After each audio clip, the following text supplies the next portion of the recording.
time? 4:30? 4:30 in the morning. This is my first time out on this farm, but I have worked on a farm out in Kyogle before. I've never sold anything this big yet.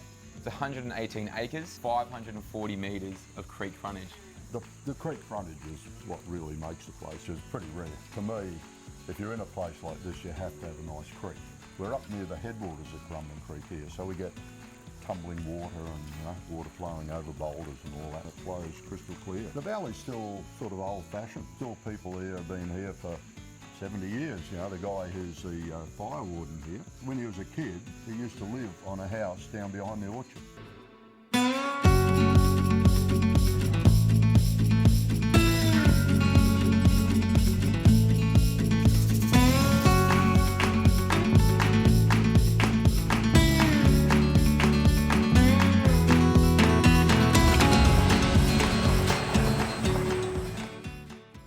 Just made up a beautiful... Come on, we got to eat. The cockatoos have arrived. They're having breakfast. We better eat. I think we should go down to the creek and run along the front there. Like there's 10 acres of straight flats, a dead flat on the creek, and I've got rock pools down there, And then I'd like very much to walk up the back, up to the creek at the very back. That runs off Tomwin Mountain, doesn't it? And that's where the water flows down that creek. Some of the freshest water you could really ever get. You couldn't get fresher, straight out of springs, from the mountains at the back, up at Tomwin. How many paddocks do you have? Well, separate fenced paddocks. We've got 2 down the front here and the B paddock, that's 3. I've got 2 on the hillside, that's 5. I've got 1 at the back on the right, is 6. I've got 1 at the back on the left is 7, and a separate one at the back there. So I've got 8.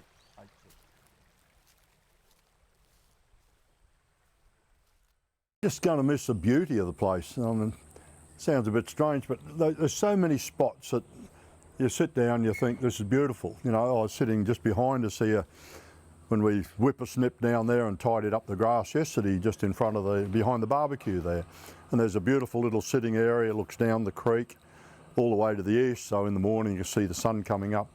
And it's just a beautiful spot. So I guess what I will miss about it is the number of beautiful spots there are where you can be sitting there, you're 1,000 miles from anywhere, you're effectively out in pristine country and you're away from everything. The left-hand side as you go up into the valley is definitely, well, it's not riparian rainforest like down the front, it's mountain rainforest. The creek runs up the middle, the creek that's part of this property, not Currumbin Creek. It runs up the middle. There's a left-hand side. The right-hand side goes right back in against the hills up to Tomwin, Mount Tomwin at the back.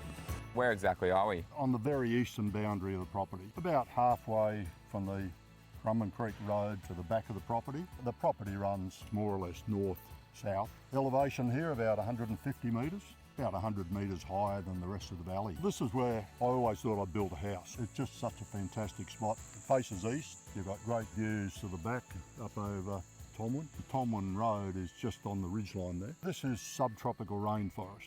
The top end of Currumbin Valley is subtropical rainforest. Currumbin Valley and the Tweed was all about cedars. Back in the first development and the first settlements in this area were chasing cedar trees. Cedar trees.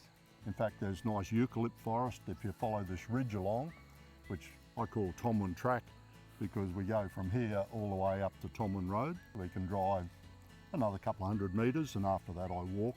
Like there's a little mountain stream there that runs right up to the cliff face at the back. And in fact, Currumbin Valley is said to be the most biodiverse part of Australia. This is far more biodiverse, for example, than the Daintree. The Daintree is a tropical rainforest, 100%. Whereas here there's a transition between different rainforests, eucalypt forest, and of course when you get on the flats over near Wollumbar, you've got a different ecosystem as well. Here we've got eucalypt forest, we've got subtropical rainforest generally, we've got the riparian rainforest down on the front of the property. So that's why Currumbin Valley is such an issue for people who are interested in the environment, because it is unique. There's more species in Currumbin Valley than any other part of Queensland. And we've got most of them on the property here because we go from the hilltops, the mountainside, all the way down to the creek. Yeah, wow. And in between we've got the farming flats, where people cleared them years ago for dairy. The original clearing in this part was originally for timber, then dairy property, but there was a lot of soldier settlements. Over the road here was an area of soldier settlements after the war, and they used to give the soldiers a narrow strip, like 50 metres wide if you're lucky, 1 kilometre deep, going all the way up to the top of the mountain. And that was, you were given that by the government to help rehabilitate after the war. Few restrictions, you had to clear 95% of it. So the other side there was all cleared. I've got photos of the house taken from over there looking that way, and you can't see a tree. And we've pretty well got the place now back to native trees.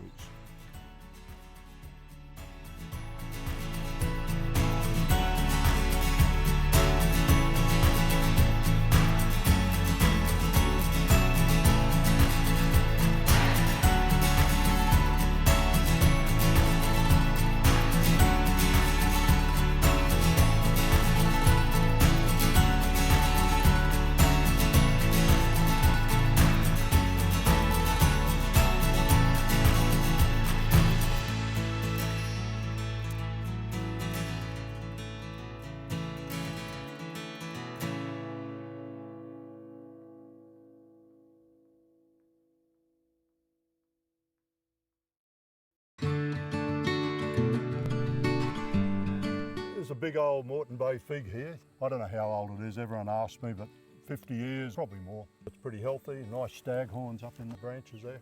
I've got a good set of yards there. I mean, that set of yards would run about 50 cattle, no trouble. I wouldn't suggest 50 cattle on the place. If you want to run it so you've always got nice grass like we have now, I'd run 20 cows here all the time with a bull. In the wet season, I'd bring them steers in and fatten them. At the end of the wet season, send them away. So that'd be my suggestion, is 20 breeding cows, so you'll get 20 calves a year, best part, with a bull, and then bring in others as you get better season. There's a molasses tank over there. We used to buy molasses from over the border and feed it to them as a supplement. Just behind it is the old cream shed. There's a cream shed from the dairy days. It's a pretty good property for horses. You know, we've got 10 acres of straight flats on the creek, which are good for horses. We've got another few acres over there in what we call a bee paddock. It's a bee paddock because my daughter was going to put beehives in there. Plenty of moisture in this paddock because you can see it rolling down from the hill. So we always have a lot of grass here. And that's the old bales. It used to be a dairy farm. Still got the original bales we'd put the cows in for milking. All done with timber and no bolts or nails anywhere. They had timber dowels. It's quite unique, and the shed, as I say, is built again with no bolts. Over behind us, the orchard, 15 years planting there now. Anytime I see a fruit tree that I haven't got, I get it. You'll make a good farmhand one day, mate. Absolutely unreal. Beautiful day for it. So this orchard, when you get a bit lower and you get down into like the area we are here, that's good silt material and the grass grows like mad. So I've got over 100 fruit trees here. Lots of citrus. The citrus grows really well here. I can go to one lime tree and fill the back of the ute with limes.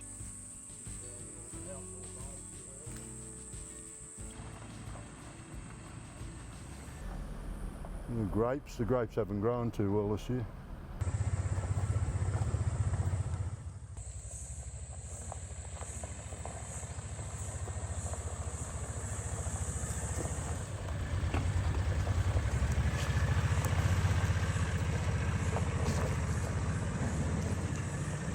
I know the word Currumbin means high trees.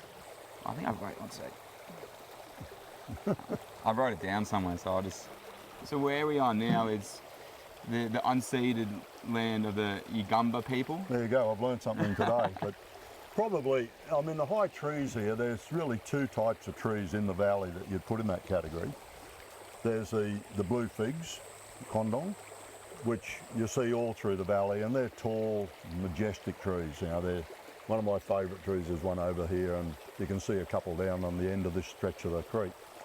The other one you get a lot of here are the hoop pines. You know, hoop pine is one of only several native pine trees in Australia, and the hoop pines grow really tall. You can see some up the house, you know, the big ones at the house, they're 1.5 metres across, and they tend to stand out above the skyline. So when you look at the cliffs over the back here, there's one up on the top there, right at the top. It's sort of, you wonder what tree it is sticking out, that'd be a hoop pine. They're my favourite tree. They're so majestic. They've got a lovely leaf that stands out against the sky. You can see the sort of shape of the leaves even against the sky, you know. The hoop pine is actually a rainforest tree in this part of the world. You know, you tend not to think of the pine trees in the rainforest, but the hoop pines are definitely a rainforest tree up here. The old days, Currumbin Valley and northern New South Wales was famous for red cedar. I mean, that was the first thing that happened in this part of the world, was timber getting. And that's why there's not a lot of red cedars left. There's one big red cedar there lying in the paddock further downstream, which must have been milled, oh, I don't know, tens of years ago. And it got washed down in a big flood from the sawmill and came down the stream here. Must have caused some chaos with their fencing and everything else as it came downstream, but it's lying in the paddock there just alongside the creek down further. So maybe that's what the reference is to either the hoops or maybe to the blue figs.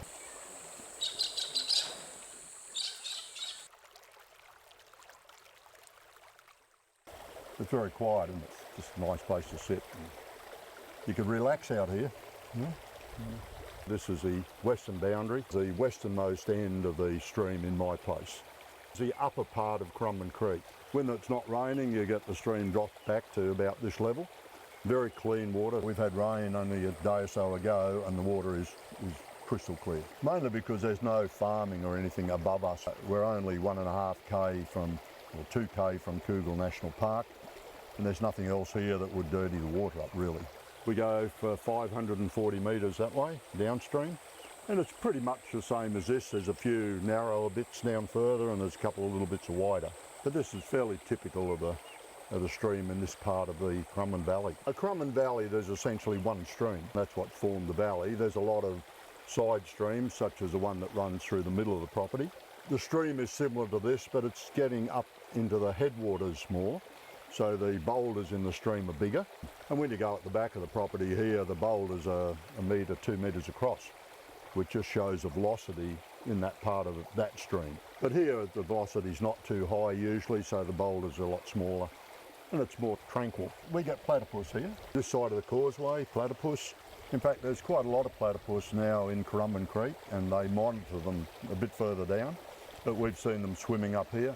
Fish, perch, probably this big in this section here, especially like in this little stretch here, where it's even in low flow, like now, it's this deep, and the fish come up. A lot of eels, of course, little turtles. We also get the big blue and white yabbies, the local yabby. We get a lot more of them in the small creek that runs through the middle of the property. For some reason, they seem to like the back part of that creek. But this stream here is sort of typical of a stream in this part of a valley, where there's good pools for fish to swim in and that sort of thing, and then there's a lot of rapids, you know. So this is fairly typical of what you get in a stream that's not a really young stream, which you get further up the headwaters, and it's not an old stream, which we get down to the mouth of the creek, which is, you know, a lot wider and siltier and more dirt. Whereas here you can see the water is crystal clear. We're 16 kilometres from the coast, but on the other hand, it is in a valley that doesn't get a lot of traffic past here.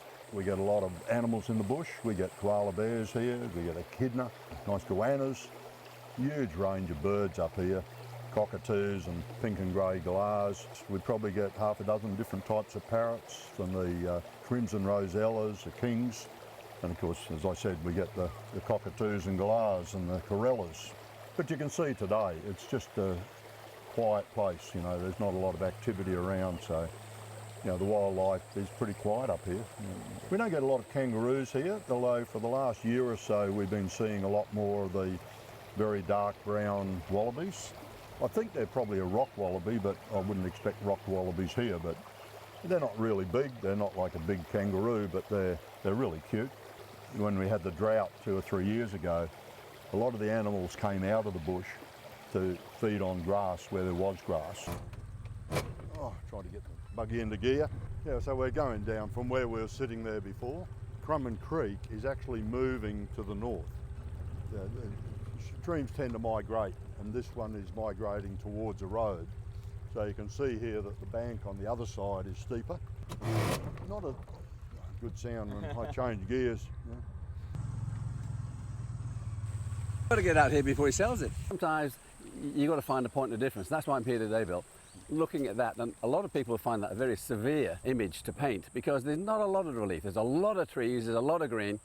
But when you look closely, you see it closely, the trees start the bright green in the foreground, and then the bluey green, and then the browny green up to the top of the hill. And all the shades just go all the way back. And that cliff face coming down really, really jumps out. Well, that was probably sea line like millions of years ago. Yeah, Do you think? That was an old sea level. Yeah. Because that's pretty well, you can see Yeah. it goes through. It does. But what a beautiful day.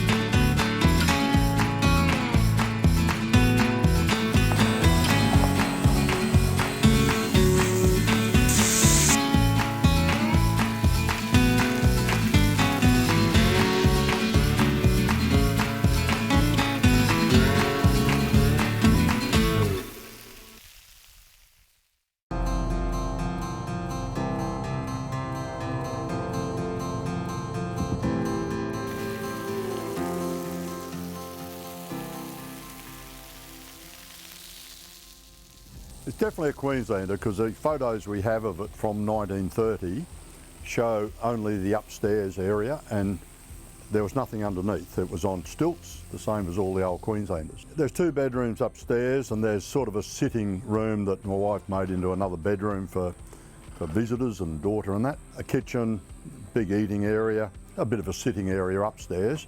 Downstairs there's a living area, a study and a bathroom. It's all weatherboard, the old-fashioned weatherboard. We put a new deck on the veranda up here. If you had a clean sheet of paper here, I guess, it's where you'd put a house because from here you see all down the front, the river flats, all up the back of the property. You see down to where the bales and the yards are. Behind the house is the sheds for the gear, for tractors and whatever.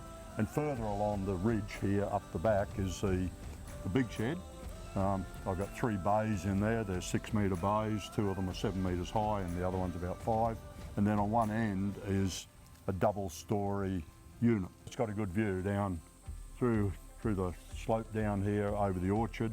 Infrastructure for cattle, about 8 yards altogether. There's 10 acres of creek flats in front of us. On the right-hand side, there's pasture, and also that runs then into the forest at the back that goes all the way to the top of the ridge. On the western side of the property, I've got 2 paddocks on the hill. And then down here below us, we've got the orchard and the yards, and there's a couple of small paddocks around the yards for working cattle. Good fencing. We've got timber, post and rail all around this side of the orchard and all around the yards. 4 rail where it matters, you know, because you don't want cattle getting out of the yards. And the rest of the property is well fenced. The one area we haven't been is the back right-hand half of the property. The right-hand side goes right back in against the hills up to Tomwin, Mount Tomwin at the back. There's one area that I'd like to walk down into. The centre line of the property is running sort of more or less northwest, southeast. So we're as close to New South Wales as you can get from this part of the world. There's still some eucalypts here because we're just getting into the rainforest. Mostly stags up here. You get elkhorns as well, which are the thinner leaf ones. This water's coming out of the mountains up here. There's nothing else to pollute it. It's absolutely pure. Because if we were to walk up the hill there, I can show you where all the little rock pools are all the way up. There is water here, but it's all running pretty well under all these rocks and boulders. The other interesting thing is you can look at the rock size here. Down the front, we talked about how big the boulders are in the front creek, which is sort of not in the headwaters of Currumbin Creek, not quite. Whereas here, this stream, it's a lot smaller stream than Currumbin Creek, but this stream is a mountain stream, and you can see the size of the boulders here. When you see a boulder like that, that means that the water force has been enough at some stage to roll that rock down the hill. So you can imagine how much water pours down here. As you get up into these slopes, there's so much rainfall and so much leaching of nutrient out of the soil that the soil aren't as good as you get further down and not as good as you would get in the remnant volcanic soil up on the top.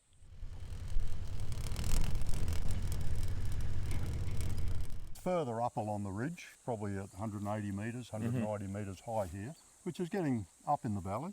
The best thing is, but there's a view of the Kugels straight through those trees there. The other thing that's good about it is this is pretty well the transition between the subtemperate rainforest and eucalypt forest. So we're in a real transition. You can see here we've got rainforest trees around it, cedar tree there, and actually there's a very big old cedar tree over there that's been chopped. Really interesting because they've still got the cuts where the guys put the springboards, so they get up higher and cut it. It's cooler up here. Nice red volcanic soil. See just behind us there's brush box, Brisbane box. So we're in that transition, as I said. Going up here, eucalypts is a stringy here. Tree ferns around the edges, and then you go in further, you've got mostly palms trying to get the height. They're all trying to get up to sunlight, so they're all tall. And here we got water in the stream here, so we're now hitting the bedrock down here. There's a little creek runs up into that valley. You can see the valley up there. It's a series of waterfalls when it rains. But when you go further up there, you can see the ferns disappear. On the very top there is New South Wales. When you look out this way, which is starting to go down the slope, it's more rainforest, right? So you can see the rainforest type trees here, some vines up among them. This whole area being on the edge of a great volcano. If you go to the high country, like over on the ridges there, if you go up onto the ridge, you'll generally find remnant basalt soil. So a basalt soil, when it decomposes, generally ends up deep red, sometimes black, and that's the remnant of the basalt flows, right? When you get further down, a lot of the nutrients and everything out of these slopes ends up down on the river flats, which is why you get very fertile soil down on the river flats. Oh, this is an ancient part of the world, ancient landscape. So we've got a track goes through up here, and there's another track up further there. The cow was sitting on that rock and it died. It's still there. I got burning feet from hard asphalt. A voice within me tells me don't go home. What are we doing today? Lunch was fantastic. The meat was excellent. Great way to eat a piece of steak. Sitting up here on the hill with the breeze blowing, blue sky. I'm fantastic, Brett. And once again, thank you for throwing me into the soup and asking me how I feel about this property.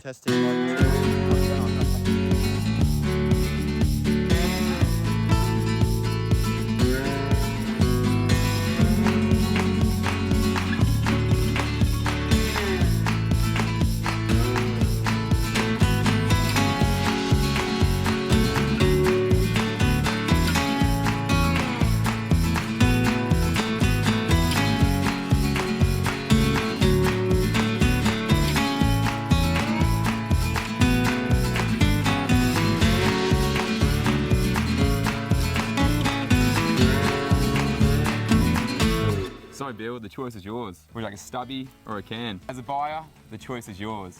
To own the greatest Australian dream. I'll drink to that. Hard to get better than this.